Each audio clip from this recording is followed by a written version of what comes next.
Hello and welcome back to the Cars.co.za studio. Now today we have not one, but two up exclamation marks in the studio for a game of Spot the Difference.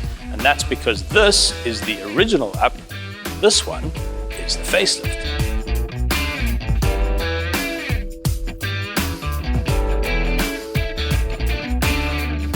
Now, the more observant among you may have noticed that this car is full of Cars.co.za branding.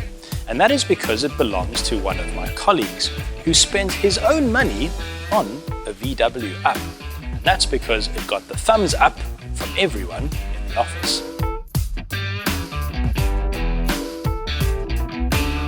The first major change for the new up is that you can no longer buy a 3-door up. You will have to make do with this new 5-door model. And that doesn't make much sense to me because Volkswagen says that the up has been a sales success in South Africa. So why stop selling the 3-door?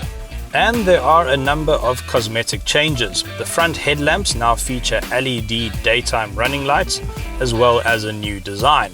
The tail lights are very different too, and the front and rear bumpers have been given a makeover. There are new wheels available all the way up to 16 inches. Inside is where you might notice the biggest changes. The cabin has a load of new surfaces which you can customize as well. And a nice addition is the steering wheel, which they've borrowed from the Polo. And it's cool because it has comprehensive steering wheel controls. The standard infotainment system has changed as well. It now features a 3-inch screen. But for just 1,800 Rand extra, you can have a 5-inch color touchscreen fitted, which I really think is worth the extra spend. It will just lift the whole interior. Some options include heated seats, which is quite nice. That's about 2,500 Rand. And if you want cruise control and park distance control, you'll need to spend about an extra 4,200 Rand. Bluetooth is now standard, and there's a USB port, but it will cost you 600 Rand extra. Even though they've added 2 more seats and 2 more doors, the boot space remains the same. A nice little change though is that this backboard thingy now raises with the boot lid. But at 251 litres, the up's boot is only 30 litres shy of its big brother, the Polo. And I really like this false floor arrangement they've got going. You can easily fold it flat to reveal a lot more space. So it is quite narrow, but it's fairly deep. And then, if you get rid of the backboard,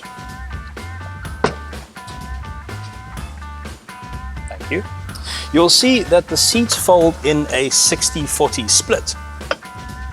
And that gives you a whole load more space. In fact, we once fitted all of our film equipment in there from a chute, and we normally load that into the back of a bakkie.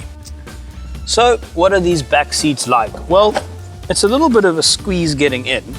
That's because the doors are so small. But once I'm in, it's really not bad, especially for a car of this size. I've got just enough knee room, and that means that kids will definitely be comfortable back here. But for larger adults, it might be a bit of a squeeze.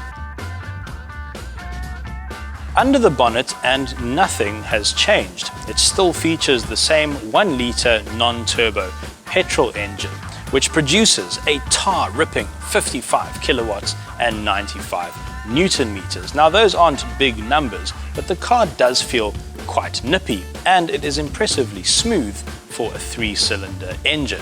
But what we love about this engine is the fuel economy. Volkswagen claims 4.6 litres to the 100, and my colleague has been averaging 5 litres to the 100 in his up.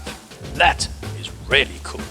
All up exclamation marks come standard with ABS and 4 airbags. 4 models of the up are currently available, and prices start at 166,000 Rand for the move up. That's about 60,000 Rand cheaper than the entry-level Polo.